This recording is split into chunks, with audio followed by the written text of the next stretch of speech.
سلامونه ګران لیدونکو، د نن ورځې مهمو خبرونو ته مو هرکلی. پخوانی ولسمشر حامد کرزي وایي ټول اړخونه دې د سولې لپاره نرمښت وښایي او رامنځته شوی فرصت یې نه ضایع کوي. پخوانی ولسمشر حامد کرزي د ماسکو غونډې په درشل کې په خپله مرکه کې ویلي کابل لارې نه وي د سولې او یووالي لپاره د موقت حکومت له طرحې هم ملاتړ کوي. د ملګرو ملتونو عمومي منشي انتونیو ګوتریش ویلي چې فرانسوي ډیپلومات او د ملګرو ملتونو د سولې په برخه کې تاکړه مرکچي ژان آرنولټ د افغانستان او دغه هیواد د سولې په مسله کې د ځانګړي استازي په توګه ټاکلی. هغه تر دې وړاندې د ملګرو ملتونو له لوري د ګڼو هیوادونو د سولې په پروسو کې همکاري کړې ده. د ملګرو ملتونو عمومي منشي ویلي چې ژان به په کابل کې د ملګرو ملتونو د مرستندویه دفتر له مشرې دیبرا لاینز سره ګډ کار کوي.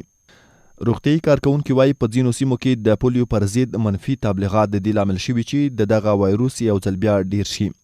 په بخښنې دغه وایروس یو ځل بیا ډیر شي. په ځینو ولایتونو کې چې دمګړۍ د پولیو ضد واکسینو کمپاین روان دی، روغتیايي کارکونکي وایي پر وړاندې په بې بنسټه او غیر واقعي تبلیغات ستر خنډ دی. دوی وایي خلک باید د منفي تبلیغاتو تر تاثیر لاندې نه وي، ځکه د دغه واکسین نه کړل په ماشومانو کې د فلج یا ګوزڼ سبب ګرځي. د اوکرایني الوتکې ویشتل ایران وایي تیروتنه وه او اوکراین دا خبر د خندا وړ بولي. ایران د اوکرایني الوتکې د ویشتل کېدو په اړه خپل وروستی راپور خپور کړی. د ایران حکومت ویلي دا د انساني تیروتنو په لړ کې د سپای پاسداران د هوایي دفاع د برخې تیروتنه ده او کوم قصدي عمل نه و. بلخوا د اوکراین د بهرنیو چارو وزارت د ایران دغه راپور د خنډ وړ بللی او په خبرې دا تیروتنه نه وه او ایران د په دې ډول غیر مسؤلانه څرګندونو مسؤلیت نه تختی.